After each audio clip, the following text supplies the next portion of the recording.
तो इस कहानी की शुरुआत होती है टूर्नामेंट ऑफ पावर के बाद से। टूर्नामेंट ऑफ पावर खत्म हुए एक अच्छा खासा टाइम बीत चुका था, जिसमें सभी यूनिवर्सेस की जान दांव पे लगी हुई थी। लेकिन यूनिवर्स 7 के जी वॉरियर्स ने अपने अच्छे कोऑर्डिनेशन के बदौलत टूर्नामेंट ऑफ पावर को जीत लिया और सारे यूनिवर्स जो कि इरेज हो चुके थे उन सभी को रिवाइव कर दिया। और फिर हम देखते हैं कि इस टूर्नामेंट ऑफ पावर के बाद कुछ महीने बीत जाते हैं और फिर सारे के सारे गॉड ऑफ डिस्ट्रक्शन मिलकर एक बहुत ही इंपॉर्टेंट मीटिंग अरेंज करते हैं। और ये मीटिंग तभी बुलाई जाती है जब कोई बहुत ही ज्यादा जरूरी बात होती है। और ये सभी गॉड ऑफ डिस्ट्रक्शन समझ जाते हैं कि सिर्फ एक मॉर्टल जिसका ध्यान जेनोसामा की तरफ कुछ ज्यादा ही है, और उसने जेनोसामा को टूर्नामेंट ऑफ पावर के बारे में भी याद दिलाया, जो कि एक बेवकूफी भरा फैसला लेता है सिर्फ एक ताकतवर विरोधी से लड़ने के लिए। गोकू एक बहुत बड़ा खतरा है पूरे यूनिवर्स के लिए, क्योंकि वो ताकतवर विरोधी से लड़ने के लिए कुछ भी कर सकता है, चाहे वो टूर्नामेंट ऑफ पावर को दोबारा ही करवाना क्यों ना हो, या फिर उससे भी ज्यादा कोई बदतर। और सभी गॉड्स को ये लगने लगता है कि गोकू ये कभी भी कर सकता है। फिर वेलमॉर्ट कहते हैं कि गोकू सिर्फ ये चाहता था कि वो टूर्नामेंट ऑफ पावर में सबसे स्ट्रॉन्ग ओपोनेंट से फेस करे, और वो यूनिवर्स के लिए एक खतरा है।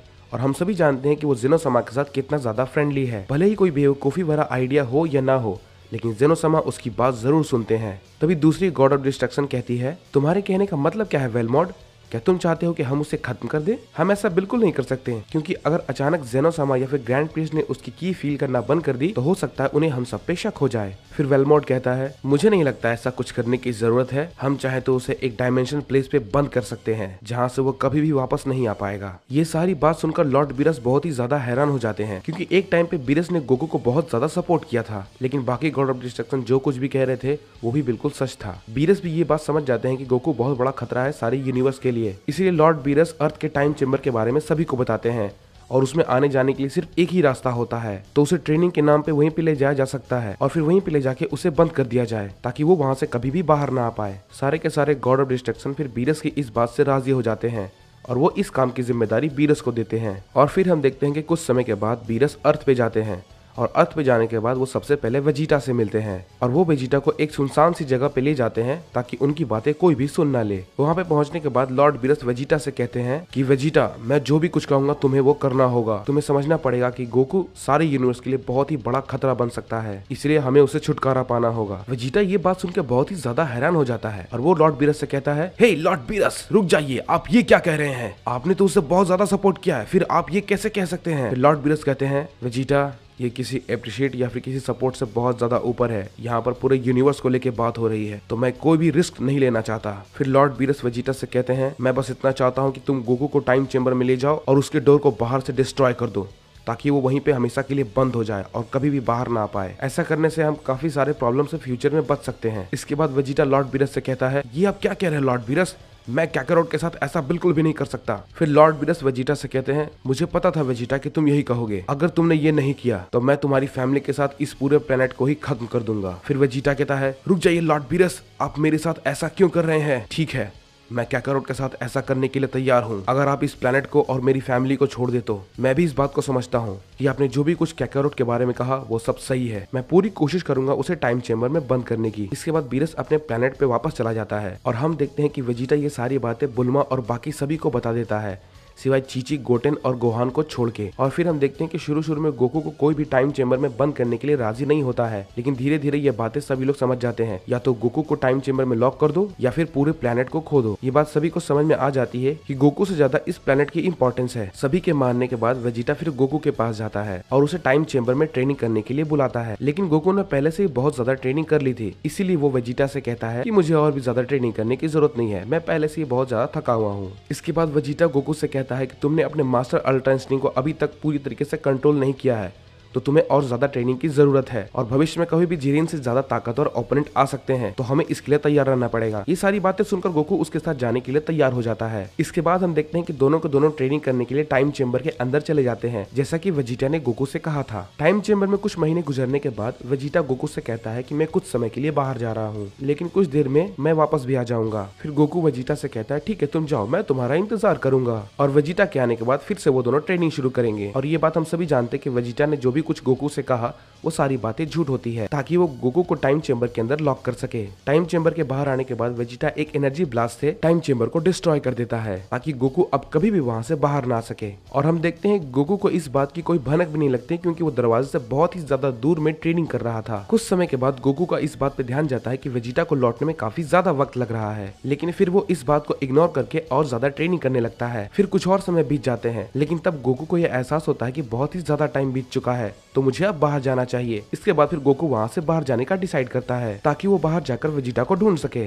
लेकिन जैसे ही वो इंटेंस के पास पहुंचता है, उसे कुछ सही नहीं लग रहा होता है, और फिर गोकू देखता है कि बाहर जाने का दरवाजा पूरी तरीके से तबाह हो चुका होता है, वही बाहर के दरवाजे से, जिसके कारण गोकू वहां फंस चुका था और वो वहां से बाहर बिल्कुल भी नहीं निकल सकता। फिर गोकू ये बात अच्छे से समझ जाता है कि ये सारा कुछ वेजिटा ने ही किया है, और उसके बाद हम देखते हैं कि वेजिटा वहाँ सभी को बताता है कि उसने फाइनली गोकू को टाइम चेंबर के अंदर लॉक कर दिया है। और फिर वो कहता है आई होप सो वो मुझसे नफरत ना करे ऐसा कुछ करने के लिए। फिर बुल्मा वेजिटा से कहती है कि तुमने बिल्कुल सही किया वेजिटा, तुमने आखिरकार इस दुनिया को नष्ट होने से बचा लिया। वहीं दूसरी तरफ गोकू बहुत ही ज्यादा कंफ्यूज होता है, और वो ये हमेशा कहता रहता है वेजिटा तुमने आखिरकार मेरे साथ ऐसा क्यों किया, क्यों तुमने मुझे इस जगह पे बंद क्यों कर दिया।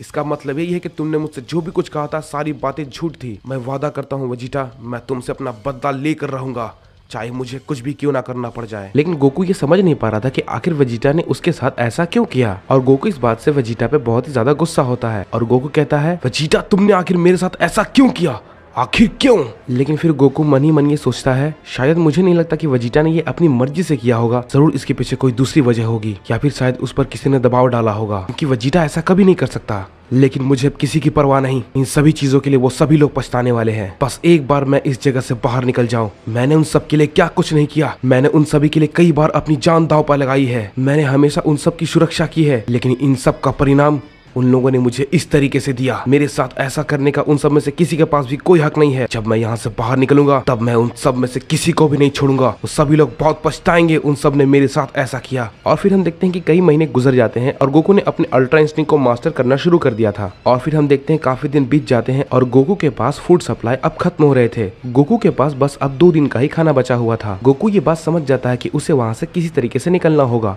नहीं तो वो वहीं पे मर जाएगा। फिर गोकू ये कहता है मुझे यहाँ से किसी भी हर हालत में निकलना ही होगा, मैं अपनी पूरी ताकत लगा दूंगा यहाँ से निकलने के लिए। मुझे लगता है मेरे पास पूरी ताकत है और उतनी ताकत काफी होगी यहाँ से एक पोर्टल खोलने के लिए। फिर हम देखते हैं गोकू अपनी ताकत को बढ़ाना शुरू कर देता है, क्लासिकल फॉर्म से सुपर सैयन से ब्लू फॉर्म और फिर अंत में कायोकेन। गोकू अपनी शक्तियों को लगातार बढ़ाता रहता है। गोकू की शक्ति बढ़ाने के कारण वहाँ पे बहुत सारी चीजें टूटने लगती है, लेकिन गोकू अपने कायोकेन की शक्ति को लगातार बढ़ाता रहता है। और अब हम देखते हैं कि टाइम चेंबर में कुछ ज्यादा ही दरार आने लगती है और धीरे धीरे सब कुछ टूटने लगता है। लेकिन फिर गोकू देखता है कि ये सब सिर्फ उसका वहम है, वो जगह जैसी थी बिल्कुल वैसी ही रहती है, वहाँ पे कुछ नहीं बिगड़ा होता और पोर्टल का तो कहीं भी नामो निशान तक नहीं होता। गोकू ये सब देखकर बहुत ही ज्यादा हैरान हो जाता है और वो ये कहता है आखिर कैसे यहाँ पर कुछ भी नहीं हुआ। मैंने तो अपनी पूरी ताकत लगा दी, मैंने जितनी ताकत का इस्तेमाल किया मुझे लगा इतनी ताकत का इस्तेमाल करना यहाँ पर काफी होगा इस जगह से निकलने के लिए, लेकिन यहाँ तो कोई भी फर्क नहीं पड़ा। आखिर ऐसा कैसे हो सकता है? आखिर माजिन बू भी तो यहाँ से इसी तरीके से बाहर निकला था और उसकी ताकत तो मेरे करंट पावर लेवल के आसपास भी नहीं है, तो आखिर ये कैसे हो सकता है? लेकिन रुको जरा, मुझे शायद ये बताया गया था कि टाइम चैम्बर के अंदर कुछ इंप्रूवमेंट की गई है, लेकिन मुझे ये नहीं पता था कि इतना ज्यादा इंप्रूवमेंट किया गया है कि मेरे डिवाइन पावर यूज करने के बावजूद भी यहाँ पर एक क्रैक तक नहीं आएगा। और फिर हम देखते हैं कि टाइम चैम्बर के बाहर चीची ने गोकू को ढूंढना शुरू कर दिया था, क्योंकि गोकू को गए काफी समय बीत चुका था। गोहान और गोटेन गोकू की की फील करके उसे ढूंढने की कोशिश करने लगते हैं, लेकिन उन्हें कुछ भी पता नहीं चलता। गोकू की फील ना होने की वजह से उन्हें लगता है कि शायद गोकू अब मर चुका है। लेकिन तभी हम देखते हैं किंग काय गोहान से कांटेक्ट करते हैं और वो गोहान को बताते हैं कि गोकू टाइम चैम्बर के अंदर बंद है। गोहान ये बात सुनकर बहुत ही ज्यादा शॉक हो जाता है और वो किंग काय से पूछता है आखिर ये कैसे हो सकता है, आप मुझे बताइए ये आखिर किसने किया है। लेकिन किंग काय गोहान को ये बात बताने से मना कर देते हैं, क्योंकि अगर किंग काय ये बात गोहान को बताते तो लॉर्ड बीरस को ये बात पता चल जाती और उसके बाद लॉर्ड बीरस क्या करते हैं ये कोई नहीं जानता। फिर इसके बाद किंग काय गोहान से कहते हैं गोहान तुम्हें कुछ करना होगा ताकि जब तक तुम्हारे डैड वहाँ पर है तब तक वो सरवाइव कर सके। इसके बाद गोहान जाके चीची और गोटेन को सब कुछ बता देता है। इसके बाद गोटेन गोहान को ड्रैगन बॉल के बारे में याद दिलाता है ताकि वो अपने डैड की रक्षा कर सके। इसके बाद गोहान भी कहता है मैं भी यही करने वाला था, फिर इसके बाद दोनों ड्रैगन बॉल ढूंढने के लिए निकल जाते हैं, लेकिन तभी उन्हें पता चलता है कि बुल्मा ने सारे के सारे ड्रैगन बॉल फिर से कलेक्ट कर लिए हैं। तो इसके बाद फिर वे लोग बुल्मा से ड्रैगन बॉल मांगने के लिए जाते हैं, लेकिन बुल्मा उन्हें ड्रैगन बॉल देने से मना कर देती है। गोहान को ये पता नहीं था कि बुल्मा भी इन सभी में इन्वॉल्व है, लेकिन जैसे ही बुल्मा का ध्यान थोड़ा भटकता है, गोटेन सारे ड्रैगन बॉल लेके वहाँ से भाग जाता है और फिर वे लोग कहीं दूर जाके ड्रैगन बॉल से शेनरॉन को समन करते हैं और शेनरॉन उनके सामने आने के बाद उनसे पूछता है, बताओ तुम्हारी क्या इच्छा है। तभी गोहान शेनरॉन को कहता है कि मेरे डैड को यहाँ पर ले आओ। फिर शेनरॉन कहता है कि ये इम्पॉसिबल है क्योंकि वो एक दूसरे डायमेंशन में है। फिर गोहान गुस्से में कहता है, तो ठीक है, मेरे डैड को इमोर्टल कर दो ताकि वो उस डायमेंशन में सफर कर सके। फिर हम देखते हैं कि शेनरॉन उसकी ये विश पूरी कर देता है और वो गोकू को इमोर्टल कर देता है। और उसी टाइम हम देखते हैं कि गोकू को अपनी बॉडी के अंदर एक अलग ही फीलिंग होने लगती है क्योंकि गोकू ने बहुत दिन से कुछ भी नहीं खाया था और अचानक से उसकी बॉडी में जितना भी दर्द होता है और भूख होती है वो सभी के सभी गायब हो जाते हैं। लेकिन गोकू को इन सब चीजों का कुछ भी समझ में नहीं आ रहा था और देखते ही देखते इस तरीके से 2 साल बीत जाते हैं। लेकिन गोकू को 2 साल बीतने के बाद भी कुछ भी नहीं होता, जबकि उसने 2 सालों से कुछ भी नहीं खाया था। फिर गोकू ये बात समझ जाता है कि वो किसी तरीके से इमॉर्टल हो चुका है और देखते ही देखते 10 साल गुजर जाते हैं और हम देखते हैं कि गोकू ने अल्ट्रा इंस्टिंक्ट को मास्टर और परफेक्ट कर लिया था। लेकिन टाइम चेंबर के बाहर सिर्फ 10 दिन ही गुजरे थे। वेजिटा ये कहता है कि कैकारोट शायद अब तक मर चुका होगा क्योंकि टाइम चेंबर के अंदर 10 साल गुजर चुके होंगे। टाइम चेंबर के अंदर जिस तरीके से टाइम बीत रहा था, देखते ही देखते उसके अंदर 100 साल बीत चुके थे। और हम देखते हैं गोकू ने एक नया फॉर्म को अचीव कर लिया था जो कि गॉड ऑफ डिस्ट्रक्शन से भी बहुत ज्यादा ऊपर होता है और अब वो एक एंजल से भी फाइट कर सकता है। अगर गोकू चाहता तो वो उसी टाइम वहाँ से बाहर निकल सकता था, लेकिन गोकू ऐसा नहीं करता है और गोकू वहाँ पे और भी ज्यादा ट्रेनिंग करने लगता है क्योंकि उसे और भी ज्यादा ताकतवर बनना था। गोकू अब पूरी तरीके से बदल चुका होता है, वो पहले की तरह सीधा साधा गोकू नहीं रहता, वो अब इमोशनलेस गोकू बन चुका था। और फिर हम देखते हैं गोकू कहता है कि अब बीरस भी मेरे सामने नहीं टिक सकता और ना ही विश, और इन सभी के बाद ग्रैंड प्रीस्ट की बारी आएगी और फिर इसके बाद मैं इस मल्टीवर्स का सबसे ताकतवर इंसान बन जाऊंगा। हाइपरबोलिक टाइम चेंबर में गोकू को अब तक गए 100 साल से भी ज्यादा हो चुके थे। गोकू एक ऐसे लेवल पे पहुंच जाता है जहां पे वो एक गॉड या फिर किसी भी एंजल को भी सरपास कर सकता है। गोकू उस जगह पे और भी ज्यादा टाइम बिताना चाहता था ताकि वो ग्रैंड प्रीस्ट इवन जेनोसामा को भी सरपास कर सके। और फिर हम देखते हैं कि टाइम चेंबर के बाहर सिर्फ 100 दिन ही गुजरे थे। बुल्मा और बाकियों को ये लगता है कि गोकू अब तक मर चुका होगा और हम देखते हैं वे लोग गोकू के डेथ को एक्सेप्ट कर लेते हैं, जबकि उन सबको गोकू बहुत ज्यादा पसंद था और वो उनका एक अच्छा दोस्त था। और वे लोग ये सोचते हैं कि गोकू आखिरकार एक मुसीबत था जिससे हम सबको छुटकारा मिल चुका है। और तभी हम देखते हैं कि जेनोसामा गोकू को काफी दिन से रिक्वेस्ट भेज रहे थे ताकि वो उसके साथ खेल सके। जेनोसामा ने गोकू को काफी टाइम से नहीं देखा था, तो जेनोसामा ग्रैंड प्रीस्ट से पूछते हैं कि गोकू कहाँ है, वो अब तक क्यों नहीं आया। इसके बाद हम देखते हैं कि ग्रैंड प्रीस्ट कहते हैं कि मैं खुद जाकर देखता हूँ आखिर क्या हुआ। तो इसके बाद हम देखते हैं कि ग्रैंड प्रीस्ट यूनिवर्स 7 के कायोशिन के पास जाते हैं और उन्हें बताते हैं कि जेनोसामा ने गोकू को अपने पैलेस पे इन्वाइट किया है। फिर इसके बाद हम देखते हैं कि कायोशिन ग्रैंड प्रीस्ट से कहता है ठीक है, वो गोकू को जाके सारी बातें बता देगा, लेकिन उसे बिल्कुल भी नहीं पता था कि गॉड ऑफ डिस्ट्रक्शन ने मिलकर गोकू के साथ क्या क्या किया है। तो ग्रैंड प्रीस्ट से बात करने के बाद कायोशिन गोकू के पास जाता है उसे ये बात बताने के लिए कि जेनोसामा ने उसे अपने पैलेस पे इनवाइट किया है। कायोशिन ने गोकू की फील करके उसके पास पहुंचने की बहुत कोशिश की, लेकिन बहुत ट्राई करने के बाद भी उसे गोकू की फील नहीं हो पा रही थी। और ये चीज देख के वो बहुत ही ज्यादा हैरान हो जाता है कि मुझे आखिर गोकू की शक्ति फील क्यों नहीं हो रही। मैं उसकी शक्ति को हमेशा महसूस कर पाता था, लेकिन आज मुझे वो महसूस क्यों नहीं हो रही। आखिर हो क्या रहा है, कहीं ऐसा तो नहीं कि गोकू को कुछ हो गया हो। ये सब सोच के कायोशिन अर्थ पे बुल्मा और वेजिटा के पास जाते हैं और उनसे पूछते हैं कि गोकू आखिर कहाँ पे है। जेनोसामा ने उसे अपने पैलेस पे इनवाइट किया है और जेनोसामा को हम ज्यादा देर तक वेट नहीं करवा सकते वरना वो बहुत ज्यादा गुस्सा हो जाएंगे। वेजिटा कायोशिन की ये बात सुनकर बहुत ही ज्यादा घबरा जाता है और उनसे कहता है कि गोकू टाइम चेंबर में ट्रेनिंग करने के लिए गया हुआ है। वो कह रहा था कि उसे और भी ज्यादा ताकतवर बनना है और उसे लौटने में काफी ज्यादा टाइम लगेगा। ये सारी बातें सुनने के बाद कायोशिन ये बात समझ जाता है कि आखिर उसे क्यों गोकू की फील नहीं हो रही थी, क्योंकि वो एक दूसरे डायमेंशन में है। फिर इसके बाद कायोशिन कहता है तो ठीक है, मैं उस जगह पे जाता हूँ क्योंकि हम जेनोसामा को वेट नहीं करवा सकते। इसके बाद हम देखते हैं कि वेजिटा बहुत ही ज्यादा घबरा जाता है क्योंकि अगर कायोशिन वहाँ पे चले गए तो उन्हें ये पता चल जाएगा कि टाइम चेंबर का दरवाजा बाहर से किसी ने डिस्ट्रॉय कर दिया है और फिर वो जाके ग्रैंड प्रीस्ट को बता देंगे और वो जाके जेनोसामा को बता देंगे, जो कि एक बहुत ही बुरी खबर होगी। फिर इसके बाद वेजिटा कायोशिन से कहता है रुक जाइए, कैकारोट ने ये कहा था कि उसे वहाँ पर कोई भी डिस्टर्ब न करे क्योंकि वो एक लंबे टाइम तक ट्रेनिंग करना चाहता है, तो मेरे ख्याल से आपको वहाँ नहीं जाना चाहिए। और आप भी ये बात जानते हैं कि कैकारोट को अपनी ट्रेनिंग के बीच में डिस्टर्बेंस पसंद नहीं है। वेजिटा की ये बात सुनकर कायोशिन बहुत ही ज्यादा हैरान हो जाता है। इसके बाद कायोशिन कहते हैं ठीक है, मैं उस जगह पे नहीं जाऊंगा, लेकिन तुम ये बात गोकू को बता देना। लेकिन इधर हम देखते हैं कि कायोशिन ने वेजिटा से झूठ कहा था और वो उस टाइम चेंबर के पास पहुंच जाते हैं। और फिर हम देखते हैं वेजिटा ये बात समझ जाता है कि कायोशिन उनकी बात नहीं सुनेंगे और वो गोकू को ढूंढने के लिए टाइम चेंबर के पास जरूर जाएंगे। इसलिए वेजिटा लॉर्ड बीरस को बुला देता है ताकि कोई भी बड़ी मुसीबत खड़ी ना हो। और इधर हम देखते हैं कि कायोशिन आखिरकार टाइम चेंबर के पास पहुंच जाते हैं और फिर वो देखते हैं कि टाइम चेंबर का दरवाजा किसी ने बाहर से बुरी तरीके से डिस्ट्रॉय कर दिया है। कायोशिन ये देखकर बहुत ही ज्यादा हैरान हो जाते हैं और वो ये कहते हैं तो अब मैं समझ गया वेजिटा ने आखिर मुझसे ऐसा क्यों कहा। तुमने मुझे ये बात बताकर बहुत बड़ी गलती कर दी है वेजिटा कि गोकू यहाँ पर है। शायद तुम्हें ये लगा होगा कि मैं यहाँ पर नहीं आऊंगा, लेकिन तुम गलत थे। कायोशिन ये सारी चीजें देखकर गोकू की मदद करने की सोचते हैं ग्रैंड प्रिंस को ये बात बताकर, और वो ये बात सोचते हैं कि ये सारी बातें वो ग्रैंड प्रिंस को बता देंगे। लेकिन कायोशिन के वहाँ से निकलने से पहले बीरस उनके सामने आ जाते हैं। कायोशिन ये देखकर चौंक जाते हैं और वो बीरस से पूछते हैं कि बीरस समा, आखिर आप यहाँ पर क्या कर रहे हैं? क्या आप भी सैयन गोकू से मिलने आए हैं? आप मुझे आखिर इस तरीके से क्यों देख रहे हैं? रुकिए जरा, कहीं आप ये मत कहिएगा कि इन सब में आपका भी हाथ है। लेकिन क्यों?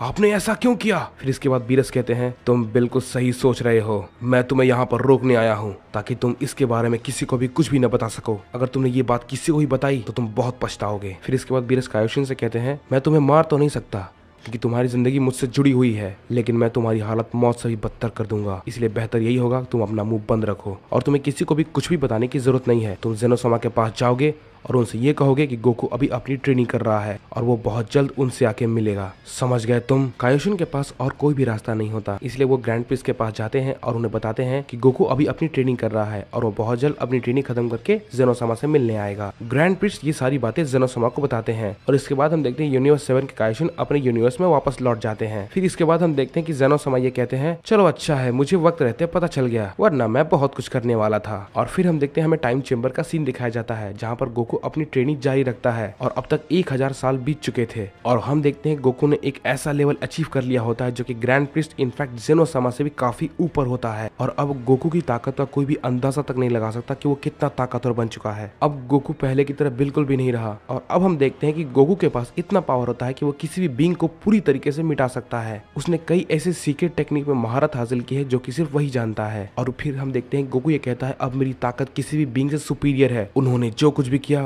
उन्हें उन सब की कीमत चुकानी होगी। सच्चाई तो यह है उन सभी के लिए जो कुछ भी कर लो वो लोग मेरे बारे में सिर्फ बुरा ही सोचते हैं, इसलिए मुझे अब किसी की भी जरूरत नहीं है और अब जो कोई भी मेरे रास्ते में आएगा मैं उसे खत्म कर दूंगा। और इसके बाद हम देखते हैं गोकू वहां से निकलने का फैसला करता है और फिर वो अपनी ताकत को पूरी तरीके से बढ़ाने लगता है और हम देखते हैं इस बार उसे सिर्फ कुछ मिनट लगते हैं उस पोर्टल को खोलने में और तभी हम देखते हैं वो टाइम चेंबर क्रैक से भर जाता है और वहाँ पे बहुत सारे पोर्टल खुल जाते हैं जो कि गोकू को हजारों यूनिवर्स या फिर हजारों अलग डायमेंशन में लेके जा सकते हैं। लेकिन गोकू ये सब देखकर कंफ्यूज नहीं होता क्योंकि उसे अपने यूनिवर्स के किसी जाने पहचाने की शक्ति महसूस हो रही थी और वो की गोहान की थी। गोहान और गोटेन आपस में ट्रेनिंग कर रहे थे। गोहान की को फॉलो करके गोकू गोटेन और गोहान के सामने आ जाता है और अचानक से गोकू को देखकर गोटेन और गोहान दोनों के दोनों बहुत ज्यादा चौंक जाते हैं और गोहान गोकू से कहता है कि डैड आप जिंदा हो? मैंने शेनडॉन से कहा था आपको इमोर्टल करने के लिए, लेकिन मुझे नहीं लगा था कि आप जिंदा हो। लगभग 4 साल के बाद मैंने आपको देखा है, लेकिन रुकिए जरा, क्या आप वहाँ पर 1000 साल से थे? फिर हम देखते हैं गोकू गोहान से कहता है 1000 साल हो चुके हैं गोहान, जब मैंने तुम्हें आखिरी बार देखा था मुझे ऐसा लगा था कि मैं अनंत काल के लिए शायद वहीं पर रह जाऊंगा, लेकिन हर दिन हर साल मैंने सिर्फ यही याद किया कि मुझे मेरे दोस्तों ने किस तरीके से धोखा दिया। मैंने उन सब के लिए क्या कुछ नहीं किया, मैंने अपनी जान तक दांव उन सब के लिए लगा दी, लेकिन उन सब ने मेरे साथ क्या किया? सिर्फ धोखा। इसलिए जिस किसी ने भी मेरे साथ ऐसा किया है उसे ये भुगतना होगा, मैं उसे नहीं छोड़ूंगा। सबसे पहले मैं वेजिटा के पास जा रहा हूँ, देखता हूँ वो मुझसे क्या कहता है। फिर गोहान कहता है डैड आप ये क्या कह रहे हैं? क्या आप ये कहना चाहते हैं कि इन सब के पीछे वेजिटा था? मैंने किंग काई से ये बात पूछी थी, लेकिन उन्होंने मुझे ये बताने से मना कर दिया, लेकिन वेजिटा ने ऐसा आखिर क्यों किया? इसके बाद गोकू कहता है गोहान इन सब बातों का कोई फायदा नहीं, मैं सिर्फ इतना जानता हूँ वेजिटा ने मुझे धोखा दिया और मैं उसे नहीं छोड़ूंगा। गोहान कहता है डैड रुक जाइए, आप ऐसा नहीं कर सकते, आप ऐसा मत कीजिए, आप वेजिटा को नहीं मार सकते। डैड आपने उसे पहले भी एक बार माफ किया है, तो मैं चाहता हूँ आप उसे एक बार और माफ कर दीजिए। चुप हो जाओ गोहान, मैं तुम्हारी कोई बात नहीं सुनना चाहता, इन सब बातों का मुझ पर कोई फर्क नहीं पड़ता, मैं वेजिटा को नहीं छोड़ूंगा। अब वैसे भी ये सभी जानते हैं कि मुझे किस तरीके से धोखा देना है। गोकू वहाँ से जाने लगता है, लेकिन तभी हम देखते हैं गोहान गोकू के सामने आकर खड़ा हो जाता है और अपनी पूरी पावर से गोकू पे हमला करता है और गोकू को रोकने की कोशिश करता है। गोहान को ऐसा करता देख गोकू उस पर बहुत ही ज्यादा गुस्सा हो जाता है और वो गोहान से कहता है मेरे रास्ते से हट जाओ गोहान। और इसके बाद गोकू सिर्फ एक पंच से ही गोहान को बहुत ही ज्यादा दूर फेंक देता है और गोहान कहीं पहाड़ों में जाके टकरा जाता है। गोटेन ये सब देखकर बहुत ही ज्यादा हैरान हो जाता है और वो ये कहता है आखिर डैड को हुआ क्या है, वो ऐसा कैसे कर सकते हैं? मुझे नहीं लगता कि ये हमारे पहले वाले डैड की तरह है, ये तो बहुत बदल चुके हैं, जैसे कि वो अब हमारे डैड नहीं कोई और ही है। तभी हम देखते हैं गोकू वेजिटा और बुल्मा के पास पहुंच जाता है। गोकू जैसे वेजिटा और बुल्मा के सामने आता है, वेजिटा उसे देखकर बहुत ही ज्यादा शॉक हो जाता है। शुरू में वेजिटा को लगता है कि ये शायद कोई और है जो कि गोकू की तरह दिखता है, लेकिन धीरे धीरे वो ये बात समझ जाते हैं कि ये कोई और नहीं बल्कि गोकू ही है। वेजिटा उसे देखकर कहता है क्या कैकारोट, लेकिन तुम यहाँ पर कैसे? तुम्हें तो मर जाना चाहिए था। ये आखिर कैसे पॉसिबल है कि तुम अब तक जिंदा हो? वहाँ पे तो सारे फूड सप्लाई अब तक खत्म हो चुके होंगे और वैसे भी 1000 साल गुजर चुके हैं। तुम आखिर जिंदा कैसे बच गए? क्या तुम सच में काकारोट ही हो या फिर कोई और ये मुझे हो क्या रहा है? मेरा पूरा शरीर आखिर कांप क्यों रहा है? इसके बाद गोकू कहता है, वेजिटा, मैंने इस दिन के लिए बहुत समय से इंतजार किया है। मैंने इतने सालों से हर दिन याद किया कि तुमने मेरे साथ क्या किया है। यही रीजन है कि मैं उस घटिया जगह पर इतने सालों से जिंदा था। मैं अच्छे से जानता हूँ कि कौन कौन जिम्मेदार है मुझे वहाँ पर बंद करने के लिए। तुम सभी को ये भुगतना होगा। और ये सारी बात सुनकर वेजिटा ये समझ जाता है कि गोकू वहाँ पर कोई अच्छे इरादे से नहीं आया है और इसीलिए वेजिटा बुल्मा को जितनी जल्दी हो सके वहाँ से निकलने के लिए बोलता है। लेकिन बुल्मा वेजिटा की बात नहीं सुनती है और वो ये समझती है कि वो गोकू को सब कुछ समझा सकती है, लेकिन ये उसकी सबसे बड़ी गलती होती है। फिर हम देखते हैं गोकू बुल्मा की साइड बहुत ही ज्यादा गुस्से भरी आंखों से देखता है। बुल्मा ये देखकर समझ जाती है कि उसकी बातों का गोकू पर कोई भी असर नहीं होने वाला। गोकू बुल्मा पर अटैक करने वाला होता है, लेकिन तभी वेजिटा उसे रोक लेता है। फिर वेजिटा बुल्मा से कहता है, मैंने कहा ना तुमसे यहाँ से जल्दी निकलो, क्या तुम्हें मेरी बात समझ में नहीं आती? इसके बाद हम देखते हैं वेजिटा की ये बात मानकर बुल्मा वहाँ से चली जाती है और वेजिटा गोकू से कहता है, मैं तुम्हें बुल्मा को कोई भी नुकसान पहुँचाने नहीं दूंगा काकारोट। आखिर तुम्हारी प्रॉब्लम क्या है और तुम अब तक जिंदा कैसे बच गए? फिर गोकू वेजिटा से कहता है कि मैं तुमसे कुछ कहना चाहता हूँ वेजिटा। गोहान ने मुझे इमॉर्टल कर दिया है। मैं वहाँ पर जितने भी टाइम था मुझे इन सब का कोई भी वहाँ पे असर नहीं हुआ। मैं इमॉर्टल हो चुका था, इसीलिए मैं बच गया था। ना मुझे खाने की जरूरत थी और ना ही पीने की। लेकिन मैं तुमसे थैंक्स कहना चाहता हूँ वेजिटा कि तुमने मुझे वहाँ पर बंद कर दिया और मुझे इमॉर्टल बनने का मौका दे दिया। फिर वेजिटा कहता है, तो आखिरकार गोहान इसीलिए ड्रैगन बॉल ढूंढ रहा था। इसके बाद गोकू वेजिटा से कहता है, वेजिटा अब तुम्हारा वक्त आ चुका है, अब मैं तुम्हें जिंदा नहीं छोड़ूंगा। इसके बाद वेजिटा कहता है, काकारोट तुम्हें ऐसा करने की कुछ भी जरूरत नहीं है। मैं तो सिर्फ लॉर्ड बीरस के ऑर्डर्स को फॉलो कर रहा था। तुम्हें ये बात समझना होगा, अगर मैं ऐसा कुछ नहीं करता तो वो इस पूरे प्लेनेट को ही खत्म कर देते। लेकिन गोकू से कहता है, वेजिटा अगर तुम चाहते तो तुम मुझसे इस बारे में बात कर सकते थे, लेकिन तुमने ये जरूरी नहीं समझा। लेकिन तुमने क्या किया? तुमने एक आसान सा रास्ता चुना मुझे धोखा देने का। मुझे टाइम चेम्बर में ले जाके मुझे वहां पर बंद कर दिया और दरवाजे को बाहर से डिस्ट्रॉय कर दिया ताकि मैं वहां से कभी भी बाहर ना निकल सकूं। मैं अच्छे से जानता हूं कि ये सब किसकी प्लानिंग है। ये सब कुछ सारे गॉड ऑफ डिस्ट्रक्शन ने मिलकर किया है। लेकिन तुम चिंता मत करो वेजिटा, तुम्हारे बाद उन सभी की बारी आएगी। फिर वेजिटा गोकू से कहता है, तब तो मेरे पास कोई भी रास्ता नहीं है काकारोट। अगर तुम फाइट करना चाहते हो तो ठीक है, चलो लड़ते हैं। लेकिन मैं तुम्हें बता दूं, मैंने भी यहाँ पर रहकर काफी ट्रेनिंग की है, तो मैंने भी अपनी ताकत को काफी ज्यादा बढ़ा लिया है। तुम्हारे चेहरे पे ये जो कॉन्फिडेंस है, मैं इसे तुरंत खत्म कर देता हूँ। वेजिटा गोकू पे हमला करने वाला होता है, लेकिन वो अचानक ही रुक जाता है क्योंकि उसकी बॉडी अचानक कांपना शुरू हो जाती है। एक बहुत ही ताकत और शक्ति को महसूस करके वेजिटा को डर के मारे बहुत पसीने आने लगते हैं। वेजिटा ये समझ नहीं पा रहा था कि आखिर ऐसा क्यों हो रहा है। गोकू के पावर के सामने वेजिटा की बॉडी का ये एक नेचुरल रिएक्शन होता है जो कि अपने आप हो जाता है। वेजिटा बहुत ही हैरान होता है और वो ये कहता है, आखिर ये सब क्या हो रहा है? मैं इतना घबरा क्यों रहा हूँ? वेजिटा गोकू पे हमला करने वाला होता है, लेकिन ऐसा करने से पहले ही वेजिटा का बॉडी अपने आप रुक जाता है और उसका शरीर काम करना बंद कर देता है। वेजिटा को गोकू के अंदर बहुत ही एक अलग शक्ति महसूस होती है। गोकू को ये बात पता नहीं थी कि वेजिटा आखिर क्यों रुक गया और वो वेजिटा से कहता है, आखिर क्या हुआ वेजिटा? तुम तो मुझ पर हमला करने वाले थे ना, आखिर बात क्या है? कहीं तुम्हें मुझसे डर तो नहीं लग रहा ना? ये सारी बातें सुनने के बाद वेजिटा अपने आप को बिल्कुल नहीं रोक पाता है। आखिर तुम क्या कह रहे हो काकारोट? मैं और तुमसे डरूंगा? कभी नहीं। मैं तुम्हें अभी दिखाता हूँ मैं तुमसे कितना ज्यादा ताकतवर हूँ। वेजिटा फाइनली गोकू पे हमला करना शुरू करता है। कुछ देर हमला करने के बाद वेजिटा देखता है कि गोकू अपने जगह से हिला तक नहीं और उसके हमले से गोकू पर कोई भी असर नहीं हो रहा। गोकू अपने बेस फॉर्म में ही वेजिटा के ब्लू फॉर्म से बहुत ज्यादा ताकतवर था। वेजिटा ये देखकर बहुत ही ज्यादा हैरान हो जाता है और वो ये कहता है, आखिर ये कैसे हो सकता है?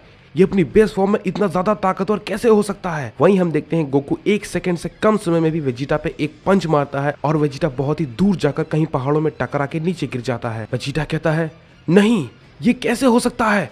आखिर काकारोट ये सब कैसे कर पा रहा है, वो भी बिना ट्रांसफॉर्म हुए? ये इतना ताकतवर आखिर कैसे बन गया? पिकोलो और क्रेन बहुत दूर से ये सेंस कर लेते हैं कि वेजिटा के सामने एक बहुत ही ताकतवर ओपोनेंट है और वेजिटा की धीरे धीरे बहुत ही कम होती जा रही है। और वहां पे पहुंचने के बाद सभी के होश उड़ जाते हैं क्योंकि उन लोगों ने ये सपने में भी नहीं सोचा था कि ये गोकू होगा। और वही लोग वेजिटा को गोकू के सामने बहुत ही बुरी हालत में जमीन में पड़ा हुआ देखते हैं और वो ये कहते हैं, आखिर ये कैसे हो सकता है? गोकू, इसे तो टाइम चेम्बर के अंदर ही मर जाना चाहिए था, आखिर ये जिंदा कैसे है? क्रेलन ने गोकू को सब कुछ समझाने की कोशिश की, लेकिन गोकू कहता है, मुझे तुम लोगों से कोई भी सफाई नहीं चाहिए, ना ही मैं तुम सबकी कोई बात सुनना चाहता हूँ। मैं अच्छे से जानता हूँ तुम सब ने मिलकर मेरे साथ ऐसा किया है। अब तुमने जो किया है तुम्हें उन सब के लिए भुगतना होगा। फिर क्रेलन कहता है, क्या कह रहे हो गोकू? हम तुम्हारे दोस्त हैं, तुम ऐसा कैसे कर सकते हो? फिर गोकू कहता है तुम लोग मेरे दोस्त थे, लेकिन तुम लोगों ने मुझे बहुत बड़ा धोखा दिया है, इसीलिए तुम लोगों के लिए मेरे पास कोई भी फीलिंग्स नहीं है। क्रिलिन ये बात समझ जाता है कि वो कुछ भी कह दे गोकू उसकी बात नहीं सुनने वाला, इसीलिए वो वेजिटा से कहता है गोकू ने तुम्हारे साथ ऐसा कैसे कर दिया, क्या तुम उसे नहीं हरा सकते? फिर वेजिटा कहता है काकारोट बहुत ही ज्यादा ताकतवर हो चुका है, मैंने उस पर बहुत हमला किया लेकिन उसमें किसी भी हमले का कोई असर नहीं हो रहा। फिर गोकू ये देख के सोचता है उन लोगों ने जो कुछ भी किया उन्हें इस बात का जरा सा भी अफसोस नहीं है, वैसे भी अब इन सब चीजों के लिए बहुत ही ज्यादा देर हो चुकी है, मैं उन सबको खत्म कर दूंगा और उन्हें पता भी नहीं चलेगा। वेजिटा गोकू को देख के ये सोचता है नहीं, मैं काकारोट को ऐसा करने बिल्कुल भी नहीं दे सकता, उसे किसी भी कीमत पे रोकना होगा, लेकिन वो बहुत ही ज्यादा ताकतवर है, हम लोग कुछ भी नहीं कर सकते उसके खिलाफ, मेरे पास कोई और रास्ता नहीं है, मुझे ये कोशिश करना ही होगा। वेजिटा अपनी पूरी ताकत लगाकर बू ट्रांसफॉर्मेशन डोमिनेटर पे पहुंच जाता है। फाइनली वेजिटा गोकू से अच्छे से लड़ाई कर पा रहा था। कुछ मिनट के बाद गोकू वेजिटा से कहता है तुम मेरे नाखून के बराबर भी नहीं हो वेजिटा, मैं तो बस तुम्हारी ताकत देख रहा था। इसके बाद हम देखते हैं गोकू जरा सा अपनी ताकत बढ़ाता है और वेजिटा पे एक एनर्जी बॉल फेंकता है जो कि वेजिटा को इतना ज्यादा डैमेज कर देती है कि वो हिल तक नहीं पा रहा था। फिर गोकू वेजिटा से कहता है वेजिटा तुम्हारा वक्त अब आ चुका है इस दुनिया को अलविदा कहने का, तो मरने के लिए तैयार हो जाओ। ये कह के गोकू एक बड़ा सा एनर्जी बॉल बनाकर वेजिटा के ऊपर फेंक देता है, लेकिन वो एनर्जी बॉल वेजिटा को हिट करने से पहले ही अचानक वो बॉल छोटे छोटे टुकड़ों में बिखर जाती है। गोकू ऐसा होता हुआ देख के बहुत ही ज्यादा चौंक जाता है। तभी गोकू देखता है कि बीरस और विस उसके सामने आ चुके हैं और गोकू ये समझ जाता है कि ये बीरस का काम था। गोकू बीरस को देख के कहता है तो लॉर्ड बीरस, आखिरकार तुम यहाँ पर आ ही गए, मैंने ये बिल्कुल भी नहीं सोचा था कि तुमने जो मेरे साथ किया इसके बाद तुम मेरे सामने आने की भी हिम्मत करोगे। चलो अच्छी बात है कि तुम खुद आ गए, अब मुझे तुम्हारे उस बेकार से प्लेनेट पे नहीं जाना पड़ेगा, मैं तुम्हें यहीं पर खत्म कर दूंगा। वीस लॉर्ड बीरस को ये बताता है कि गोकू अब पहले की तरह नहीं रहा, वो बहुत ही बदल चुका है और आप जो अभी देख रहे हैं वो गोकू का एक बहुत ही बदला हुआ रूप है, एक ही जगह पे 1000 साल अकेला रहने का नतीजा। लेकिन उसे देखकर ऐसा लग रहा है कि वो आप पे बहुत ही ज्यादा गुस्सा है लॉर्ड बीरस। फिर लॉर्ड बीरस कहते हैं बेवकूफ सैयन, तुम्हें उसी जगह पे बंद रहना चाहिए था, तुम्हें बाहर नहीं आना था, तुम सारी यूनिवर्स के लिए एक बहुत बड़ा खतरा हो। फिर गोकू कहता है बीरस, मुझे तुम्हारी इन बातों से कोई मतलब नहीं है, तुम लोगों ने जो मेरे साथ किया है अब तुम सबको इसके लिए मरना पड़ेगा। फिर लॉर्ड बीरस कहते हैं ओह, तो तुम मेरे साथ लड़ना चाहते हो सैयन, और मैं ये भावना तुम्हारी आंखों में साफ साफ देख सकता हूँ। बीरस ये बात समझ जाते हैं कि उसे अपनी फुल पावर का शुरू से ही इस्तेमाल करना पड़ेगा। लॉर्ड बीरस अपनी पावर को इंक्रीज करना शुरू कर देता है जिसकी वजह से पूरा प्लेनेट कांपने लगता है, लेकिन वीस के बैरियर की मदद से अर्थ को कोई भी नुकसान नहीं पहुँचता। गोकू ट्रांसफॉर्म नहीं होता, लेकिन वो अपने बेस फॉर्म में ही पावर अप करता है और तभी हम देखते हैं दोनों आपस में फाइटिंग शुरू कर देते हैं, लेकिन वीस का बैरियर उनकी शक्तियों को झेल नहीं पा रहा था और उसमें क्रैक आने लगता है। गोकू बीरस से कहता है अगर तुम्हारी यही पूरी ताकत है तो मुझे ये देखकर तुम्हारे लिए बहुत अफसोस हो रहा है, क्योंकि मुझे तो ट्रांसफॉर्म भी नहीं करना पड़ा। लॉर्ड बीरस ये देखकर बहुत ही चौंक जाते हैं और वो ये कहते हैं तुम अपने बेस फॉर्म में इतने ज्यादा ताकतवर कैसे हो सकते हो? गोकू कहता है बीरस, तुम मेरे सामने कुछ भी नहीं कर सकते। बीरस गुस्से से कहते हैं अपना मुंह बंद रखो सैयन, शायद तुम मेरे बारे में पूरी अच्छी तरीके से नहीं जानते कि मैं कौन हूँ। बीरस बहुत ही गुस्सा हो जाता है और वो पहले से भी काफी ज्यादा पावर रिलीज करने लगता है जो कि वीस के बैरियर को पूरी तरीके से डिस्ट्रॉय कर देता है। गोकू ये सभी चीज देखकर बीरस को कहता है तुम कितने भी कोशिश कर लो बीरस, लेकिन फिर भी मैं तुमसे 2 कदम आगे रहूंगा और तुम मेरा कुछ भी नहीं बिगाड़ सकते। गोकू की ये बातें सुनकर बीरस और भी ज्यादा गुस्सा हो जाता है और गोकू पे अटैक करने लगता है और इस बार हम देखते हैं कि लॉर्ड बीरस गोकू पे हावी होने लगता है और हम देखते हैं कि पूरा प्लेनेट अर्थ धीरे धीरे करके डिस्ट्रॉय होने लगता है और सारे ह्यूमन बींग्स धीरे धीरे करके खत्म होने लगते हैं। गोकू के पुराने दोस्त अर्थ को छोड़ने वाले होते हैं, तभी एक एनर्जी ब्लास्ट आके उन्हें खत्म कर देता है। इस दौरान लॉर्ड बीरस गोकू पे लगातार अटैक पे अटैक किए जा रहा था। फिर इसके बाद गोकू गुस्से में कहता है लॉर्ड बीरस से बस अब बहुत हुआ। इसके बाद गोकू जल्दी से जल्दी लॉर्ड बीरस को खत्म करने के बारे में सोचता है, इसीलिए गोकू अपना सबसे ताकतवर ट्रांसफॉर्मेशन करता है। गोकू एक सिंपल बट बहुत ही ताकतवर अटैक को तैयार करने लगता है। बीरस गोकू के ट्रांसफॉर्मेशन को देखकर बहुत ही ज्यादा हैरान हो जाता है और देखता है गोकू एक ताकतवर हमले को तैयार कर रहा है, लेकिन लॉर्ड बीरस को उसकी ताकत के बारे में बिल्कुल भी नहीं पता था और उसे लगता है कि ये हमला उसका कुछ भी नहीं बिगाड़ पाएगा। लेकिन जैसे ही वीस गोकू की तरफ देखते हैं वो समझ जाते हैं कि लॉर्ड बीरस गोकू के हमले से बिल्कुल नहीं बच पाएंगे और वो उनके हमले का सामना नहीं कर सकते। इसके बाद वीस लॉर्ड बीरस से कहता है लॉर्ड बीरस, आपको वहां से हटना होगा, वो अटैक दिखने में भले ही छोटा लग रहा है लेकिन वो आपको पूरी तरीके से खत्म कर देगा। और तभी हम देखते हैं गोकू अपने अटैक को बीरस की ओर फेंक देता है और सोचता है कि एक गॉड ऑफ डिस्ट्रक्शन गया, अब बाकियों की बारी है। और तभी हम देखते हैं कि वीस उस अटैक को अपने ऊपर ले लेता है और लॉर्ड बीरस से कहता है लॉर्ड बीरस, आप ऐसे नहीं मर सकते, आपको अपने गॉड ऑफ डिस्ट्रक्शन की ड्यूटी निभानी होगी, आपको यहाँ से जाना होगा। और ये बात कह के वीस ने जैसे ही गोकू के अटैक को हाथ लगाया वो बिल्कुल धूल में बदल गया। बीरस बहुत ही गुस्से में कहता है वीस, तुमने ये क्या किया? तुम्हें मुझे बचाने की बिल्कुल भी जरूरत नहीं थी, बेवकूफ कहीं के। गोकू, तुमने जो कुछ भी किया तुम इसके लिए बहुत ज्यादा पछताना पड़ेगा। लेकिन मैं करूँ तो क्या करूँ, मैं बहुत ही ज्यादा कमजोर हो चुका हूँ इसके सामने। बीरस जैसे तैसे करके वहां से निकलने में कामयाब हो जाता है। वो अपनी बची कुची पावर से एक ऐसा हमला करता है जिससे गोकू कुछ देर के लिए अंधा हो जाता है। फिर गोकू गुस्से में कहता है, बीरस तुम कहीं भी भाग जाओ, मैं तुम्हें ढूंढ निकालूंगा और खत्म कर दूंगा। और तभी हम देखते हैं कि वेजिटा वहां से बुल्मा के साथ इंस्टेंट ट्रांसमिशन के जरिए निकल जाता है। दरअसल में ये टेक्निक गोकू की होती है जो कि वेजिटा ने कभी इस्तेमाल नहीं किया था। और हम देखते हैं गोकू भी अर्थ को छोड़ के चला जाता है क्योंकि वो पूरी तरीके से डिस्ट्रॉय हो चुका होता है। गोकू को लगा था कि सभी लोग मर चुके हैं, लेकिन गोकू ये बात नहीं जानता था कि वेजिटा वहां से बाहर निकल चुका है। फिर गोकू कहता है, मुझे माफ करना गोहान, गोटेन, चीची, मैं तुम लोग के लिए कुछ नहीं कर पाया। इसके बाद हम देखते हैं गोकू बीरस को ढूंढने के लिए जाता है और उसे बीरस की फील होती है और फिर वो तुरंत वहाँ पे टेलीपोर्ट करके पहुंच जाता है। और हम देखते हैं कि गोकू के पहुंचने से पहले ही लॉर्ड बीरस सभी गॉड ऑफ डिस्ट्रक्शन को वहाँ पे बुला लेते हैं। गोकू उन सभी को देख के कहता है, क्या बात है, सभी के सभी गॉड ऑफ डिस्ट्रक्शन एक जगह पे हैं,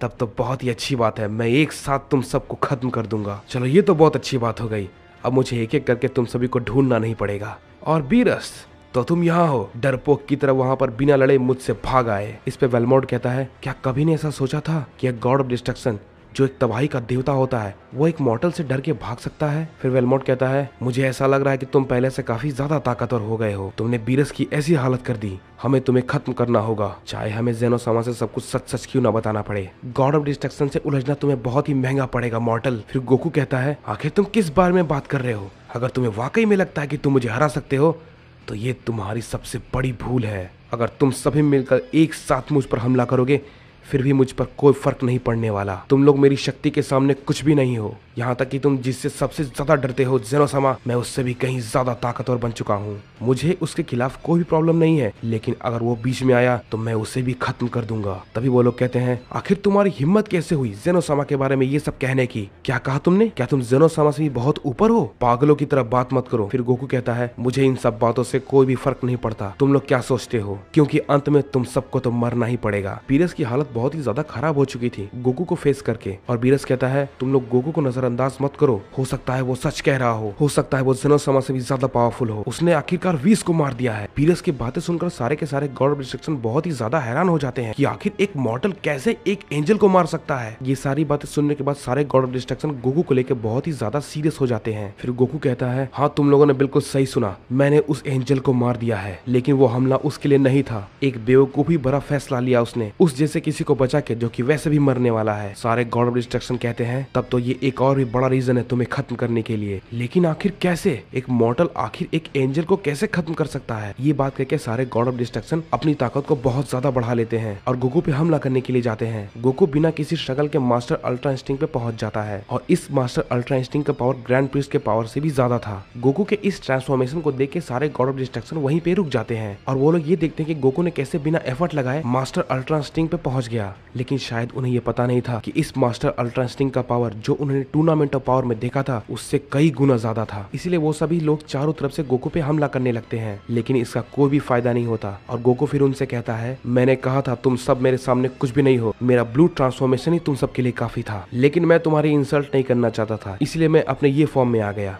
लेकिन तभी हम देखते हैं कि गोकू अचानक से बीरस के पीछे पहुंच जाता है और वो अपने हाथ को बीरस के छाती के आर पार कर देता है। फिर वो लोग कहते हैं, आखिर ये क्या हुआ, इसका मतलब वो अब तक जो भी कुछ कर रहा था ये सब सिर्फ एक छलावा था बीरस के पास पहुंचने के लिए। फिर गोकू कहता है, अब अगली बारी किसकी है, अब कौन मरना चाहेगा। फिर वेलमोर्ड कहता है, तुम बेवकूफ सयन, तुमने आखिर ऐसा कैसे किया, अब तुम्हें बहुत पछताना पड़ेगा। फिर गोकू कहता है, वेलमोर्ड अच्छा तो अब तुम मरना चाहते हो, ठीक है आ जाओ। फिर हम देखते हैं गोकू अचानक से वेलमोर्ड के सामने आ जाता है और उसे मारने के लिए जाने लगता है, लेकिन फिर इसके बाद सारे गॉड ऑफ डिस्ट्रक्शन उसे रोक लेते हैं। फिर गोकू कहता है, अच्छा तो तुम सब अब एक साथ मरना चाहते हो, ठीक है। ये कह के गोकू बस पलक झपकाते ही उन सबकी मरने जैसी हालत कर देता है। मैंने कहा था तुम सब मेरे सामने टिक नहीं पाओगे, बस मुझे एक आखिरी हमला करना है तुम सभी को खत्म करने के लिए। अब तुम लोग क्या करोगे, तुम सबके पास अब कोई भी रास्ता नहीं है, तुम्हें मरने से कोई नहीं बचा सकता। गोकू ने कुछ ही देर के अंदर सारे गॉड्स की हालत बहुत ही ज्यादा खराब कर दी थी और वो उन सभी को खत्म करने के लिए एक आखिरी हमले की तैयारी करने लगा था। तभी वेलमोर्ड कहता है, सुनो सेयन,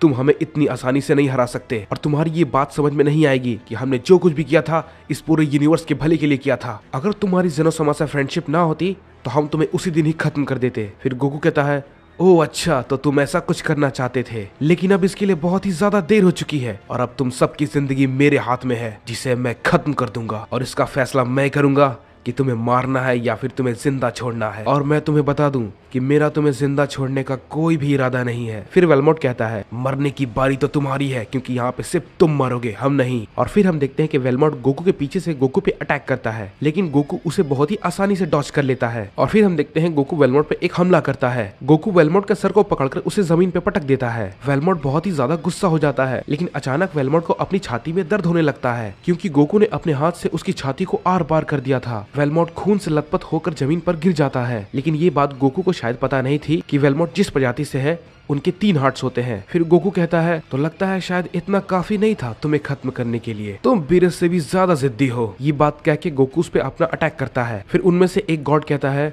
लगता है अब हमारे पास कोई भी रास्ता नहीं है। मैं ये करना तो नहीं चाहता था, लेकिन लगता है अब हमारे पास यही एक आखिरी मौका है और हमें ये करना ही होगा। ये हमने सिर्फ ग्रैंड प्रीस्ट के साथ ट्रेनिंग के दौरान किया था और मुझे बिल्कुल नहीं लगा था कि हमें इसे फिर से दोबारा इस्तेमाल करना होगा। फिर वेलमोट कहता है क्या तुम मर्ज होने के बारे में बात कर रहे हो? हम सभी का फ्यूजन? तुम अच्छे से जानते हो ना कि तुम आखिर कहना क्या चाहते हो। तुम्हें क्या लगता है ऐसी स्थिति में मैं तुम्हारे साथ मजाक करूंगा? हमारे पास सिर्फ यही एक रास्ता है। ये मॉर्टल बहुत ही ज्यादा ताकतवर है। इसके बाद वेलमोट सभी को ये बात बताता है। शुरू में सब लोग ये बात सुन के घबरा जाते हैं कि सबको फ्यूज होना पड़ेगा, लेकिन कुछ देर के बाद सभी लोग फिर मान जाते हैं। गोकू ने अटैक जो वेलमोट पे फेंका था वो अचानक से गायब हो जाता है और फिर हम देखते हैं कि वहाँ पर एक बहुत ही तेज रोशनी आती है। गोकू ये सब देखकर बहुत ही ज्यादा चौंक जाता है और कहता है आखिर वो कैसी रोशनी है और वो है क्या? वो रोशनी धीरे धीरे और भी ज्यादा तेज होती जा रही थी और गोकू को भी कुछ समझ में नहीं आ रहा था। पूरी जगह धीरे धीरे उस रोशनी की तरफ खींची जा रही थी और हम देखते हैं कि पूरे मल्टीवर्स में इस पावर का इम्पैक्ट होने लगता है, जो कि सिर्फ एक सिंगल बीइंग का होता है, जो कि सभी गॉड ऑफ डिस्ट्रक्शन का फ्यूजन होता है। गोकू के सामने सभी गॉड ऑफ डिस्ट्रक्शन का एक फ्यूजन आता है और गोकू फिर कहता है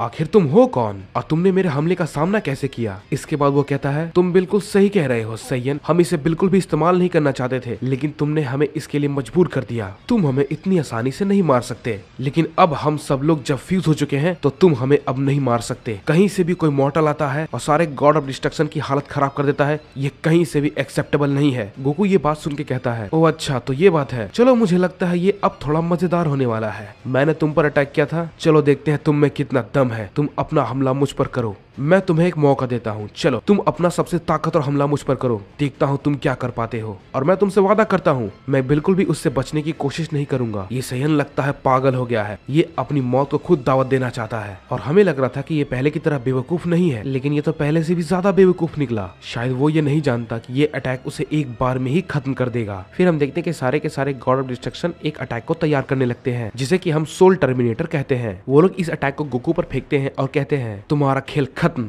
बेवकूफ सैयन। वो अटैक गोकू से टकराता है और वहाँ पर एक बहुत बड़ा एक्सप्लोजन होता है, जिसकी वजह से आसपास के सारे प्लैनेट धूल में बदल जाते हैं। और तभी हम देखते हैं उस धमाके के बारे में ज़ेनोसमा को भी पता चल जाता है, लेकिन तभी हम देखते हैं उस अटैक को करने के बाद गोकू की किसी को भी फील नहीं हो रही होती है, जिसकी वजह से उन्हें लगता है कि शायद गोकू अब नहीं रहा और अब वो मर चुका है। लेकिन ये उनकी गलतफहमी होती है, क्योंकि गोकू वहीं जमीन पर पड़ा होता है। इतने पावरफुल अटैक को फेस करने के बाद गोकू के शरीर पे कुछ जख्म दिखते हैं। इसके बाद गोकू कहता है कि मैंने तो तुम्हें मौका दिया था, लेकिन लगता है तुमने उस मौके को बहुत ही आसानी से गवा दिया, अब मेरी बारी है। और तभी हम देखते हैं गोकू बहुत तेजी से उसकी तरफ बढ़ता है और एक जोरदार पंच उसके पेट पे मारता है, जिससे कि उस पे एक बहुत ही ज्यादा गहरा घाव बन जाता है। और ये देखकर वो चौंक जाता है और कहता है इस सैयन के पास अभी भी इतनी ताकत कैसे है? उसने तो लगभग हम सब की सांस रोक दी। और ऐसा कहकर वो फ्यूजन गोकू पे अटैक करना शुरू कर देता है। इससे गोकू थोड़ा सा सरप्राइज हो जाता है और कुछ देर बाद हम देखते हैं वो फ्यूजन गोकू पे हावी होने लगता है। ऐसा होते देख गोकू कहता है बस अब तुम्हारा हमला बहुत हो गया, लगता है तुम्हें मुझे अब अपनी पूरी ताकत दिखानी ही होगी। इसके बाद फ्यूजन कहता है क्या ट्रू पावर? तुम्हारा इस बात से कहने का मतलब क्या है? फिर गोकू कहता है तुम लोगों ने बिल्कुल सही समझा, मेरी ट्रू पावर, और ये सब खत्म करने का अब सही समय आ चुका है। और ऐसा कहकर गोकू अपने सबसे ताकतवर फॉर्म में ट्रांसफॉर्म हो जाता है, जिसको देखकर फ्यूजन बहुत ही ज्यादा शॉक हो जाता है। और तभी हम देखते हैं ज़ेनोसमा को एक बहुत ही ताकतवर शक्ति महसूस होती है, लेकिन वो बिल्कुल भी नहीं समझ पा रहे थे कि आखिर ये हो क्या रहा है। फिर ज़ेनोसमा सोचते हैं कि वो उस जगह पे जाके देखेंगे कि वहाँ पे आखिर हो क्या रहा है। गोकू का पावर इतना ज्यादा होता है कि ग्रैंड प्रीस्ट भी शॉक हो जाते हैं और वो कहते हैं आखिर ये कैसा एहसास है और इतनी ज्यादा ताकत ये है आखिर किसकी? ज़ेनोसमा शायद इसी को देखने के लिए गए हैं, लेकिन ज़ेनोसमा ने तो मुझे उन्हें फॉलो करने के लिए मना किया है। मुझे फर्क नहीं पड़ता कि उन्होंने मुझसे क्या कहा, लेकिन मुझे उनकी रक्षा के लिए उनके पास जाना ही होगा। और फिर हम देखते हैं गोकू फ्यूजन से कहता है तो ये है मेरी पूरी ताकत। इसके बाद फ्यूजन कहता है, तुम्हें क्या लगता है ये देखकर हम तुमसे डर जाएंगे? कभी नहीं। तुम्हें खत्म करने के बाद हम तुम्हें हमेशा याद रखेंगे सैयन, क्योंकि तुम एक अकेले ऐसे हो जिसके लिए हमें आपस में फ्यूज होना पड़ा। ये एक इंसल्ट है गॉड ऑफ डिस्ट्रक्शन के नाम पे, जो कि हमें पूरी जिंदगी सहनी होगी। फिर गोकू कहता है, ओह तो लगता है तुम लोगों ने मुझे कुछ ज्यादा ही नजरअंदाज कर दिया, क्योंकि तुम्हारा सबसे ताकत और हमला भी मुझे मारने के लिए काफी नहीं था। ऐसा सुनते ही फ्यूजन अचानक उस पे हाकाई का इस्तेमाल करता है, लेकिन गोकू पर उसका कोई भी असर नहीं होता है, जिसे देखकर फ्यूजन पूरी तरीके से शॉक हो जाता है। इसके बाद गोकू उनसे कहता है, बस अब बहुत हो गया, मुझे लगता है तुम लोग शायद मेरे साथ मजाक कर रहे हो, इन सब हमलों का मुझ पर कोई भी असर नहीं होने वाला। फ्यूजन को ये देखकर बहुत ही झटका लगता है और वो कहता है, आखिर कैसे? इस मॉडल पे हमारे हाकाई का असर क्यों नहीं हो रहा? ऐसा पहली बार हुआ कि किसी मॉडल पे हाकाई का असर ना हुआ हो। फिर गोकू कहता है, तुम लोग मेरा कुछ भी नहीं बिगाड़ सकते। फिर हम देखते हैं फ्यूजन गोकू के ऊपर अचानक से हमला कर देता है, लेकिन गोकू उन सबको बिना किसी परेशानी के ही डॉज कर लेता है। इसके बाद गोकू फ्यूजन को सिर्फ एक पंच मारता है और वो बहुत दूर जाकर टकरा कर गिरता है और एक जोरदार धमाका होता है। फ्यूजन ये देखकर बहुत ही ज्यादा चौंक जाता है और कहता है, आखिर कैसे इस मॉडल ने हमें फिर से सरपास कर दिया, और इसके बावजूद कि हम फ्यूज हो चुके हैं हम इसका कुछ भी नहीं बिगाड़ पा रहे हैं। हमें शायद ये मान लेना चाहिए कि हम इसे नहीं हरा सकते। इसके बाद हम देखते हैं गोकू से थोड़ा सा गुस्सा होकर कहता है, तो बताओ अब तुम क्या करोगे? अगर तुम्हारी कोई आखिरी इच्छा है तो मुझे बता दो, लेकिन एक बात माननी पड़ेगी, मैंने कभी सोचा नहीं था कि मुझे इस ट्रांसफॉर्मेशन में आना पड़ेगा और तुम लोग मुझे इसके लिए मजबूर कर दोगे। फिर इसके बाद हम देखते हैं फ्यूजन ये सोचता है कि हमारे पास अब कोई भी रास्ता नहीं है, हमें उस पे अपना हमला जारी रखना होगा, क्योंकि कायरो की तरह मरने से अच्छा है हम उस पर हमला करते हुए मरे, लेकिन उसके सामने हम सभी गॉड्स नहीं झुकेंगे। लेकिन तभी हम देखते हैं गोकू उनसे कहता है, ओह तो लगता है तुम्हारी अंतिम इच्छा कुछ भी नहीं है, लगता है तुम लोग बिना कुछ कहे ही शायद मरना चाहते हो, तो ठीक है मरने के लिए तैयार हो जाओ। ये बात कह के गोकू एक अटैक को तैयार करने लगता है। फ्यूजन गोकू को अटैक प्रिपेयर करते हुए देखता है और वो उस पर तुरंत हमला कर देता है। उन्हें ऐसा करता देख गोकू बहुत ही गुस्सा हो जाता है और अपने अटैक को रिलीज करने ही वाला होता है, लेकिन तभी हम देखते हैं गोकू को अपने पीछे अचानक कुछ फील होता है। उसकी वजह से गोकू अपने उस अटैक को कैंसिल कर देता है और जल्दी से पीछे मुड़कर देखा तो ज़ेनोसमा वहाँ पर खड़े थे। गोकू ज़ेनोसमा को देखकर बहुत ही ज्यादा चौंक जाता है और फ्यूजन ज़ेनोसमा को देख के ये कहता है, ज़ेनोसमा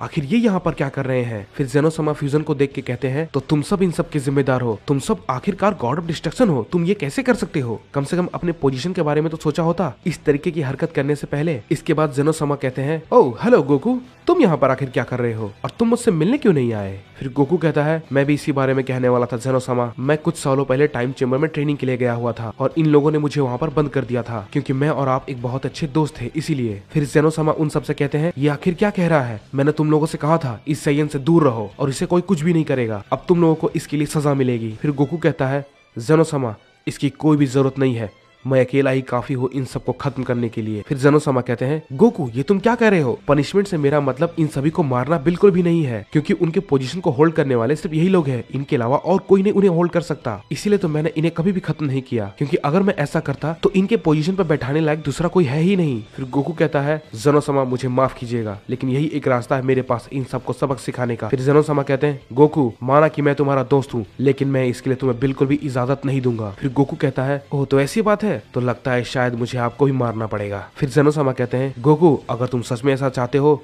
तो मैं तुम्हें बता दूं, मैं अभी तुरंत तुम्हारा पूरा वजूद मिटा सकता हूँ। फिर गोकू कहता है, तो ठीक है जैसा तुम चाहो, मैं पहले तुम्हें ही खत्म करूंगा। गोकू ज़ेनोसमा को लड़ने के लिए चैलेंज करता है, लेकिन ज़ेनोसमा ये देख के कहते हैं, गोकू क्या तुम जानते हो तुम ये क्या कर रहे हो? फिर गोकू कहता है, ज़ेनोसमा मुझे नहीं लगा था कि आप इसके बीच में आओगे, लेकिन आप इसके बीच में आ रहे हो, इसलिए मुझे आपको भी खत्म करना होगा। मेरा कोई इरादा नहीं था आपको मारने का, लेकिन आपने सिचुएशन को ही ऐसा बना दिया है कि मुझे आपसे अब लड़ना ही होगा। खैर ये सब बात छोड़िए, मुझे अब आपके लिए बुरा लग रहा है कि आप इन सब बेकार गॉड्स को बचाने के लिए मर जाओगे। आप जैसा चाहोगे, चीजें हमेशा वैसा नहीं हो सकती ज़ेनोसमा, आपके पास ये सब सही गलत करने का कोई अधिकार नहीं है। आप इतने लाखों हजारों और करोड़ों साल से जो है, इन सब का अब कोई भी मतलब नहीं है, क्योंकि आपको तो ये भी नहीं पता यूनिवर्स को कैसे संभाला जाता है। आप अपने पद के लायक बिल्कुल भी नहीं है ज़ेनोसमा। गोकू की ये बातें सुनकर ज़ेनोसमा बहुत ही ज्यादा हैरान हो जाते हैं, क्योंकि ज़ेनोसमा के साथ किसी ने भी आज तक इस तरीके से बात नहीं की थी। और तभी हम देखते हैं ज़ेनोसमा का एक गार्डियन गोकू पे अटैक करता है और ये कहता है, तुम्हारी हिम्मत कैसे हुई ज़ेनोसमा के बारे में ऐसा कहने की? फिर हम देखते हैं ज़ेनोसमा कहते हैं, तुम अब वो गोकू नहीं रहे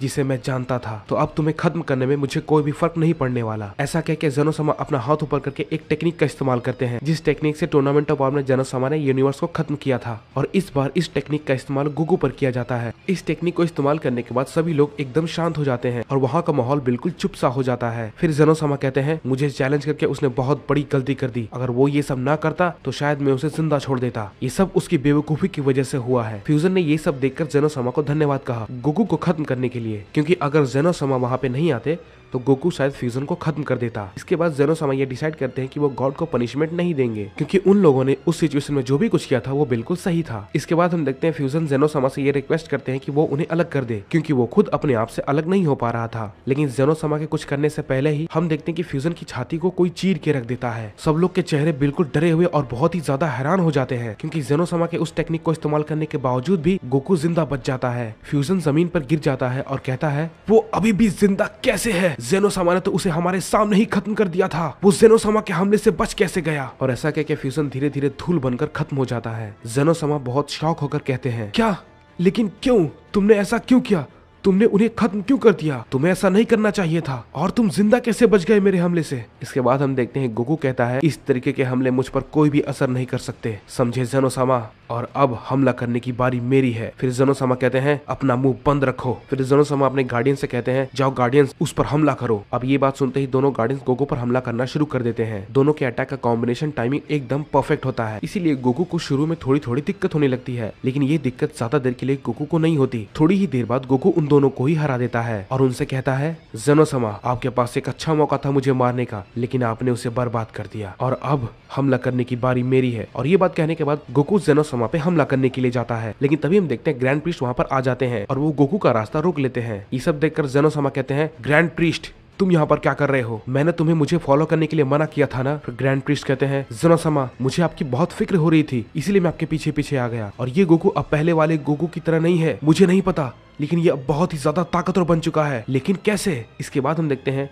जेनो समा ग्रैंड प्रीस्ट को ये ऑर्डर देते हैं कि वो वहाँ से तुरंत चला जाए, जेनो समा खुद ही ये सब संभाल लेंगे। लेकिन ग्रैंड प्रीस्ट वहाँ से जाने से मना कर देते हैं। गोकू ये सब देखकर कहता है ओह तो लगता है अब तुम मुझसे शायद लड़ना चाहते हो। फिर जेनो समा ग्रैंड प्रीस्ट से कहते हैं तुम अभी कभी वहाँ से हट जाओ, वरना गोकू से पहले मैं ही तुम्हें खत्म कर दूंगा। मैं तुमसे ये आखिरी बार कह रहा हूँ, वहाँ से हट जाओ और ये मेरा एक ऑर्डर है, समझे ग्रैंड प्रीस्ट? लेकिन ग्रैंड प्रीस्ट जेनो समा को लेकर इतनी ज्यादा चिंता में थे कि वो उनकी बातों को नजरअंदाज करने लगते हैं। फिर हम देखते हैं गोकू उनसे कहता है तुम्हें कहीं भी जाने की जरूरत नहीं है ग्रैंड प्रीस्ट, मैं सबसे पहले तुम्हें ही खत्म करूंगा। फिर ग्रैंड प्रीस्ट कहते हैं ठीक है गोकू, तो मैं ही तुमसे पहले फाइट करूंगा। मैंने कभी भी अपने सपने में भी नहीं सोचा था कि मुझे तुमसे फाइट करनी होगी। मुझे इस बात से कोई फर्क नहीं पड़ता, मैं पहले तुम्हें खत्म करूंगा, उसके बाद जेनो समा की बारी आएगी। और ऐसा कहने के बाद दोनों के दोनों अपनी फाइट शुरू कर देते हैं। दोनों की फाइट से इतनी ज्यादा एनर्जी निकलती है कि इसका असर पूरे मल्टीवर्स में होने लगता है। और हम देखते हैं कि पहली बार ग्रैंड प्रीस्ट बहुत ही सीरियसली फाइट कर रहे थे और वो भी अपनी पूरी ताकत के साथ। ग्रैंड प्रीस्ट ने गोकू पर अपनी एक टेक्निक यूज की जिसकी वजह से गोकू पूरी तरीके से पैरालाइज हो जाता है। इसके बाद ग्रैंड प्रीस्ट इस मौके का फायदा उठाकर गोकू पर लगातार हमले करने लगते हैं। और वहीं दूसरी तरफ हम देखते हैं गोकू को कुछ भी समझ में नहीं आ रहा था कि आखिर ये सब हो क्या रहा है। फिर हम देखते हैं धीरे धीरे गोकू की हालत काफी खराब होने लगती है ग्रैंड प्रीस्ट के हमलों को झेलते झेलते। लेकिन फिर गोकू किसी भी तरीके से अपने आप को फ्री कर लेता है और गुस्से में ग्रैंड प्रीस्ट को एक बहुत ही जोरदार मुक्का मारता है, जिससे वो काफी दूर जाकर गिरते हैं और एक बहुत बड़ा धमाका होता है। लेकिन फिर भी ग्रैंड प्रीस्ट गोकू से ज्यादा सुपीरियर थे, क्योंकि गोकू ग्रैंड प्रीस्ट के अटैक को बिल्कुल भी नहीं देख पा रहा था। गोकू ये देखकर बहुत ही ज्यादा सरप्राइज हो जाता है, क्योंकि गोकू ने कभी भी नहीं सोचा था कि ग्रैंड प्रीस्ट इतने ज्यादा ताकतवर होंगे। फिर गोकू कहता है तो ग्रैंड प्रीस्ट लगता है तुम मुझसे ज्यादा ताकतवर हो, लेकिन अब लगता है मेरे पास अब कोई भी रास्ता नहीं है अपने आखिरी फॉर्म में आने का। फिर ग्रैंड प्रीस्ट कहते हैं क्या तुम्हारा आखिरी फॉर्म? आखिर तुम्हारा इससे मतलब क्या है? और फिर हम देखते हैं गोकू अपनी ताकत को बढ़ाना शुरू कर देता है। फिर ग्रैंड प्रीस्ट गोकू से कहते हैं तुम्हें क्या लगता है तुम अपनी ताकत बढ़ाते रहोगे और मैं तुमसे डर जाऊंगा? और फिर हम देखते हैं जैसे ही धूल हटती है गोकू का एक नया फॉर्म सामने आता है, जो कि पहले से भी काफी ज्यादा गुना ताकतवर होता है। और ये देखकर ग्रैंड प्रीस्ट बहुत ही ज्यादा चौंक जाते हैं। और फिर गोकू कहता है ये है मेरा आखिरी फॉर्म, मुझे इस ताकत तक पहुंचने के लिए कई 100 साल लग गए। मैंने इस फॉर्म का इस्तेमाल करना कभी नहीं चाहा था, तुम पहले होगे जिसपे मैं इसका इस्तेमाल करने वाला हूँ और तुम बहुत पछताने वाले हो कि तुमने मुझे लड़ाई की चुनौती क्यों दी। ग्रैंड प्रीस्ट कहते हैं आखिर ये कैसे संभव है? एक मॉर्टल इस फॉर्म तक आखिरकार कैसे पहुंच सकता है? आखिर कैसे? अगर मैं अल्ट्रा इंस्टिंक्ट फॉर्म की बात करूं तो वो भी कुछ गिने चुने लोगों ने ही किया है, यहाँ तक कि मैं भी इस फॉर्म तक सिर्फ 2 बार ही पहुंच पाया हूँ, तो ये एक मॉर्टल आखिर कैसे?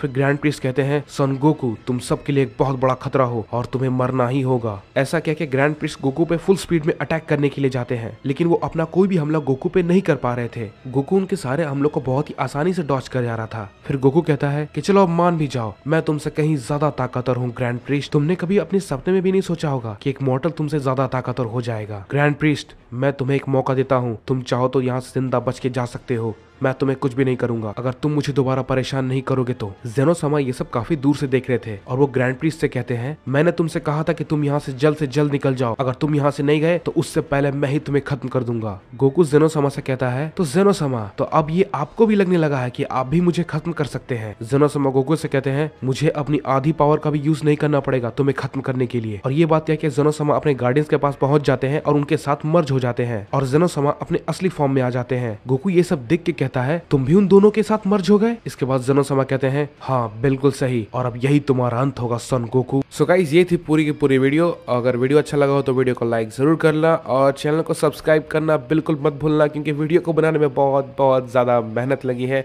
और वीडियो के ओरिजिनल क्रिएटर का लिंक डिस्क्रिप्शन में दिया हुआ है, तो जाओ जाके उन्हें भी सब्सक्राइब करो और उन्हें भी सपोर्ट करो। और हाँ, कमेंट में नेक्स्ट पार्ट लिखना बिल्कुल भी मत भूलना। तो मैं मिलता हूँ आपसे अगली वीडियो में, तब तक के लिए bye bye and keep supporting us.